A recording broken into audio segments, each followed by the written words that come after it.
और क्या गोदाम के अकबी समंदर को लगने वाली दीवार में कोई रोशनदान है या नहीं, और ये दूसरी सारी मुतल्लिका तफसीलात समझाते हुए मैंने रुस्तम गोहा से कहा, रुस्तम भाई ये तफसील मुझे जैसे भी मुमकिन हो कल शाम तक जरूर मिल जानी चाहिए। ये काम तुम्हें हंगामी बुनियादों पर करना पड़ेगा। करीम भाई भी रुस्तम की तरफ देख रहा था। वो कहने लगा, मैं चाहता हूँ कि जैसे भी हो अपने पारसी उस्ताद के साथ तुम खुद कले में जाओ और खुद असलहे के गोदाम का पूरा नक्शा जहन में तैयार करके ले आओ। क्या तुम ऐसा करोगे? रुस्तम भाई अंधेरे में हमारी तरफ देख रहा था और किसी गहरी सोच में भी था। कहने लगा, मैं आखिरी हद तक कोशिश करूंगा, बस यूं समझ लीजिए कि मैं कोई कसर ना उठा रखूंगा। मैं कल दोपहर के बाद आपको उसी जगह रिपोर्ट करूंगा। जब रुस्तम भाई चला गया तो करीम भाई मुझसे कहने लगा, मुझे पूरी उम्मीद है कि रुस्तम ये काम कर गुजरेगा। मैंने कहा, दोस्त वक्त बहुत कम रह गया है, कहीं ऐसा ना हो कि हाथ आया हुआ शिकार हाथ से निकल जाए। करीम भाई जो उस वक्त भी हिंदू साधु के भेस में था कहने लगा, रुस्तम बड़ा होशियार और असर रसूख वाला आदमी है, ये हमें मायूस नहीं करेगा। अब तुम ऐसा करो कि अपनी झोंपड़ी वाले क्वार्टर में चले जाओ। जिस वक्त भी रुस्तम कोई खबर ले आया मैं तुम्हारे पास पहुंच जाऊंगा, तुम वहां से मत हिलना। मैं वापस झोंपड़ी नुमा क्वार्टर में आ गया। रात गुजर गई। अगले रोज मैं वहीं झोंपड़ी में ही रहा।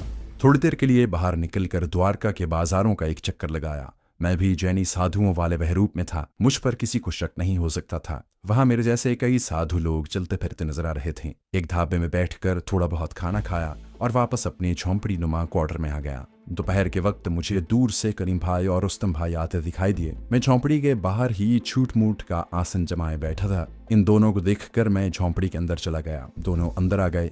करीम भाई ने दरवाजा खुला ही रहने दिया। बाहर कोई आदमी नहीं था। जब दोनों मेरे करीब सफ पर बैठ गए तो मैंने पूछा, कुछ काम बना? करीम भाई का चेहरा लटका हुआ था। कहने लगा, मामला मुश्किल नजर आता है। मैंने रुस्तम भाई की तरफ मुतवज्जे होकर कहा, क्या कल में जाने का कोई सबब नहीं बन सका? रुस्तम भाई कहने लगा, जामनगर के फौजी गैरिजन से मिलिट्री इंटेलिजेंस का कोई कैप्टन हरिनाथ असलहे के जखीरे की चेकिंग और सिक्योरिटी के इंतजामात का जायजा लेने आ रहा है। इस वजह से कले के अंदर बाहर के आदमियों का दाखिला बिल्कुल बंद कर दिया गया है। सिर्फ मेरा पारसी उस्ताद और उसके 2 कारीगरों को अंदर जाने की इजाजत है। बाहर से जो सफाई करने वाले कभी कभी बुला लिए जाते थे उनको भी रोक दिया गया है। अचानक एक ख्याल बिजली की तरह मेरे जहन में लहरा गया। रुस्तम भाई ने मेरा मसला हल कर दिया था। मैंने उससे पूछा, ये मिलिट्री इंटेलिजेंस का कैप्टन हरिनाथ जामनगर से कब पहुंचेगा? रुस्तम भाई बोला, मेरे पारसी उस्ताद ने मुझे ये सब कुछ बताया था। वो कह रहा था कि 2-1 दिन में ये ऑफिसर तले में पहुंच जाएगा। करीम भाई ने तजस्सुस के साथ मेरी तरफ देखा। तुम कैप्टन हरिनाथ के बारे में इतना क्यों पूछ रहे हो? मैंने कहा, ये मैं बाद में बताऊंगा। फिर मैंने रुस्तम की तरफ मुतवज्जे होकर कहा, रुस्तम भाई क्या ऐसा हो सकता है कि मुझे मिलिट्री इंटेलिजेंस के उस कैप्टन हरिनाथ के जामनगर से चलने और द्वारका पहुंचने का सही वक्त और तारीख मालूम हो जाए और इस बात का भी सुराग लग सके कि वो जामनगर से फौजी तैयारे में आ रहा है या फौजी गाड़ी में? ये सारी तफसील बहुत ज़रूरी है। रुस्तम कहने लगा, मैं आज शाम अपने पारसी उस्ताद से मिलकर ये सब कुछ किसी तरीके से मालूम कर लूँगा, मगर शर्त यह है कि उसे भी ये सारी बातें मालूम हो। मैंने कहा, वो कले के अंदर अपने मजदूर ले जाकर उनसे काम करवाता है। मुझे यकीन है कि उसे मिलिट्री इंटेलिजेंस के कैप्टन की आमद के बारे में बहुत कुछ मालूम होगा। तो मुझसे मिलकर पूरी मालूमात हासिल करने की कोशिश करो। करीम भाई की समझ में कुछ नहीं आ रहा था। उसे मालूम ही नहीं था कि मैंने कमांडो ऑपरेशन की हिकमत अमली सूरत हाल के मुताबिक बिल्कुल बदल दी थी। जब रुस्तम भाई दूसरे दिन सुबह आने का कहकर चला गया तो करीम भाई मुझसे पूछने लगा कि मैं किस किस्म का प्लान बना रहा हूँ। जब मैंने उसे अपने खुफिया प्लान की तफसीलात बताई तो वो पहले तो बहुत खुश हुआ, फिर सोच में पड़ गया। कहने लगा, इसमें खतरा बहुत ज्यादा है। ये तलवार की धार पर नंगे पांव चलने वाली स्कीम है। जरा सी बेहतियाती हमारे मंसूबे को खाक में मिला सकती है। मैंने करीम भाई का हाथ दबाते हुए कहा, मेरे दोस्त, मुझे सबसे पहले अल्लाह पर और उसके बाद अपनी कमांडो ट्रेनिंग पर पूरा भरोसा है। ऐसा न हो कि कैप्टन हरिनाथ फौजी तैयारे के जरिए आ जाए। अगर वो सड़क के रूट पर से आ रहा होगा तो यकीन करो मेरा मंसूबा कभी कामयाब नहीं हो। अगर वो सड़क के रूट पर से आ रहा होगा तो यकीन करो मेरा मंसूबा कभी नाकाम नहीं हो सकता।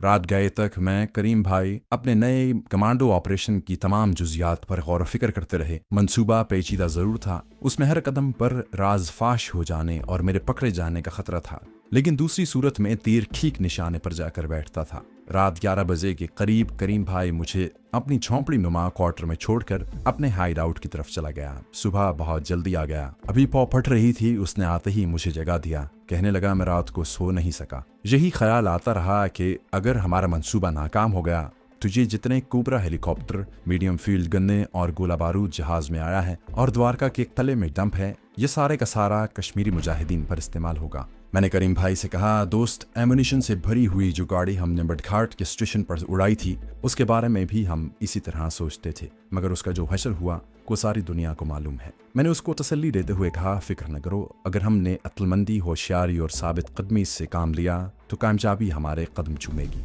ये बताओ कि रुस्तम भाई सुराग रसानी करके कब आ रहा है? मेरा ख्याल है वो दोपहर से पहले नहीं आएगा। उसे अपने पारसी ठेकेदार उस्ताद के घर जाकर सारी तफसीलात मालूम करनी होगी। दुआ करो कि पारसी ठेकेदार को ये सारी बातें मालूम हो। दोपहर तक करीम भाई मेरे पास ही रहा। हम दोनों साधु जोगियों के रूप में झोंपड़ी के बाहर बैठे वहां से गुजरने वालों को देखने के लिए मनकों की माला का जाप करते रहे और एक दूसरे से बातें भी करते रहे। दोपहर के बाद दूर से हमें रुस्तम भाई आता नजर आया। करीम भाई बोला, रुस्तम आ गया है, हमें झोंपड़ी के अंदर चले जाना चाहिए। हम एक दूसरे के पीछे उठकर झोंपड़ी के अंदर आ गए। थोड़ी देर बाद रुस्तम भाई भी सीधा झोंपड़ी में आया और हमारे पास सफ पर बैठ गया। मैंने उसकी तरफ सवालिया नजरों से देखा। करीम भी खामोश था। रुस्तम भाई ने कहा, मुझे जो बातें मालूम हुई हैं वो ये हैं कि ये जो मिलिट्री इंटेलिजेंस का कैप्टन हरिनाथ जामनगर के फौजी गैरिज्म से चेकिंग के लिए आ रहा है, ये पहले राजपूत राइफल्स की सिग्नल कोर में था। दूसरी बात जो खास तौर पर मैंने मालूम की है वो ये है कि ये कैप्टन पहली बार द्वारका फोर्ट में चेकिंग के लिए आ रहा है। इससे पहले वो फोर्ट में कभी नहीं आया। तीसरी बात ये मालूम की है कि कैप्टन हरिनाथ आज और कल का दिन छोड़कर परसों दोपहर के बाद फौजी जीप में अपने अर्दली के साथ जामनगर से चलेगा और महामपुरी और गादरा से होता हुआ शाम होने से पहले पहले द्वारका फोर्ट पहुंच जाएगा। मेरे लिए ये मालूमात बहुत थी। हकीकत यह है कि मुझे इतनी तवक्को ही नहीं थी जितनी मालूमात रुस्तम भाई हासिल करके आया था। उसके बाद मैंने रुस्तम को भी अपने कमांडो ऑपरेशन से आगाह कर दिया कि मैं क्या करने वाला हूँ। मैंने एक बार फिर उससे पूछा, क्या तुम्हें यकीन है कि ये कैप्टन हरिनाथ तले में पहली बार आ रहा है और इसे वहाँ किसी फौजी अफसर या जवान ने नहीं देखा? रुस्तम भाई कहने लगा, मेरे पारसी उस्ताद ने अपनी तरफ से जो खोज लगाया है उसके मुताबिक तो ये फौजी अफसर पहली बार द्वारका आ रहा है और इसे वहाँ किसी अफसर या जवान ने आज तक नहीं देखा। इस नुक्ते के बारे में मुझे सबसे ज्यादा फिक्र थी क्योंकि इसी एक नुक्ते पर मेरे कमांडो ऑपरेशन की कामयाबी का या नाकामी का दारोमदार था। मैंने रुस्तम से कहा, मैं चाहता हूँ इस बारे में तुम एक बार फिर भरपूर तरह से सुराग रसानी कर लो कि ये हिंदू कैप्टन द्वारका फोर्ट के फौजी जवानों और अफसरों के लिए बिल्कुल नया चेहरा है। करीम भाई ने भी रुस्तम से यही कहा कि वो पूरी तरह इस बारे में तसल्ली कर ले। रुस्तम बोला, फिर मैं कल शाम को ही उसकी बाबत आपको कुछ बता सकूंगा। मैंने कहा, कोई बात नहीं, तुम कल शाम को यहाँ आकर बता देना, तब तक हम दूसरी जरूरी तैयारियां करते हैं। 2 दिन बाकी हैं। ऐसी कोई बात नहीं है, टारगेट का हमने तयन कर लिया है, शिकार को निशाने की जद में ले लिया है, अब सिर्फ ट्रिगर ही दबाना है। जब रुस्तम दूसरे दिन शाम को आने का कहकर चला गया तो मैंने करीम भाई से कहा, करीम भाई, हमें अभी चलकर जामनगर से द्वारका आने वाली सड़क की रेकी करनी होगी। उसका जायजा लेकर द्वारका के करीब कोई ऐसी जगह तलाश करनी होगी जहां बड़ी सड़क में से कोई छोटी सड़क निकलकर दरख्तों, झाड़ियों या किसी भी तरफ जाती हो। करीम भाई ने कहा, यह सारी सड़क मेरी देखी हुई है। महामपुर कस्बा आधे रास्ते में है, गादरा का कस्बा द्वारका से सड़क पर 20-30 मील पर है। हम जहां कोई जगह तलाश कर सकते हैं। मैंने कहा, मैं ये काम अभी कराना चाहता हूँ, लेकिन इससे पहले एक और जरूरी काम भी है जो सिर्फ तुम ही कर सकते हो और तुम्हें ही करना होगा। वो काम यह है कि कहीं से इंडियन मिलिट्री पुलिस के जवानों की पूरी वर्दियां चाहिए, 2 पिस्तौल भी बेल्ट के साथ हों, खा वो नकली ही क्यों ना हो। मैं इस कमांडो ऑपरेशन में फायरिंग नहीं करूंगा। तुम्हारे पास एक चाकू होना चाहिए। मुझे चाकू की भी जरूरत नहीं है क्योंकि इंटेलिजेंस के कैप्टन हरिनाथ की वर्दी खून आलूद नहीं होनी चाहिए। करीम भाई कुछ देर गौर करने के बाद बोला, फौजी वर्दियां जहां द्वारका में नहीं मिलती, ये हमें जामनगर के पुराने बाजार से मिल जाएंगी। इसके लिए मैं आज ही जामनगर चला जाऊंगा। कल सुबह दोनों वर्दियां फौजी यूनिट और मिलिट्री पुलिस की खास टोपियां जिनका इंडियन मिलिट्री पुलिस में इसी साल रिवाज हुआ है लेकर वापस आ जाऊंगा। ठीक है, तो फिर अब यहाँ से द्वारका जामनगर सड़क पर चलते हैं। मेरे साथ आओ। अब हमारा एक एक लम्हा बड़ा कीमती है। हम द्वारका से जामनगर जाने वाली सड़क पर थे। ये इलाका घने जंगलों वाला नहीं है, बल्कि बुनियादी तौर पर डेल्टे का दलदली इलाका है। द्वारका के 3 तरफ समंदर है, सिर्फ एक तरफ खुश्की है। शहर सतह समंदर का पानी अंदर तक आ गया है। कहीं रेत ही रेत है और कहीं दलदली मैदान शुरू हो जाते हैं। जहाँ जगह जगह समंदरी झाड़ियां उगी हुई हैं। जो सड़क जामनगर को जाती है वो साहिल से काफी हटकर है, मगर ज्वार भाटा की रातों में समंदर यहाँ तक भी मार करता है और सड़क ट्रैफिक के लिए बंद हो जाती है। ये बात मेरे मंसूबे को तकवीत पहुंचाती थी।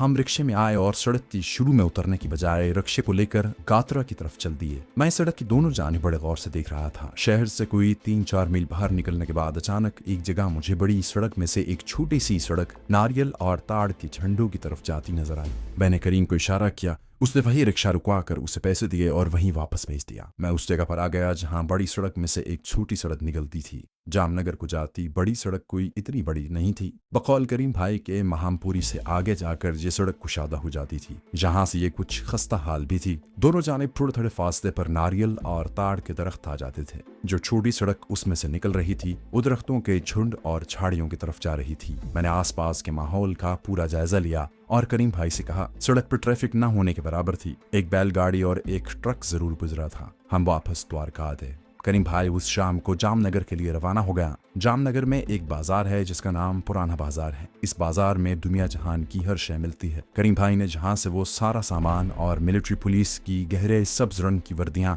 और टोपियां खरीदी जो उस जमाने में भारतीय मिलिट्री पुलिस में जाती थी। फौजी बूट और बेल्ट और एक नकली पिस्तौल जो होल्स्टर में बंद था और बेल्ट के साथ लगा था, और अपने लिए एक चाकू भी खरीद दिया। वो उसी रात वापस द्वारका पहुंच गया, मगर मुझे दूसरे दिन सुबह के वक्त आकर मिला। कहने लगा, मैंने सारा सामान लाकर अपने हाइड आउट में रख लिया है। असल में पुराना बाजार एक तरह का लंदा बाजार भी था। जिस तरह हमारे लंदे बाजार में इस्त्री की हुई पुरानी खाकी फौजी पतलूने, कमीजें और फौजियों के कांधों पर लगाए जाने वाले फीते और बटन वगैरह मिलते हैं, उसी तरह ये चीजें पुराने बाजार से भी मिल जाती थी। मैंने उसे बिठा लिया और कहा, करीम भाई अब तुम्हें अहमदाबाद भी जाना होगा। वहां से टैबलेट बम की गोलियां और मैग्नेट बम बनाने के लिए जरूरी सामान भी लाना है। ये सारा सामान तुमने अपने अहमदाबाद वाले वीरान क्वार्टर के तहखाने में रखा हुआ है। हमें अपने कमांडो ऑपरेशन के लिए इसकी अशद जरूरत है। करीम भाई ने मुझे गौर से देखा, फिर हल्के से तबस्सुम के साथ कहा, ये सारा सामान मैं अपने साथ ही लेकर द्वारका आया था। तुमने तो इसका जिक्र नहीं किया था, मगर मुझे मालूम था कि इसकी जरूरत पड़ेगी। ये सामान मैंने अपने साथ ही रुस्तम भाई के मकान पर रखा हुआ है।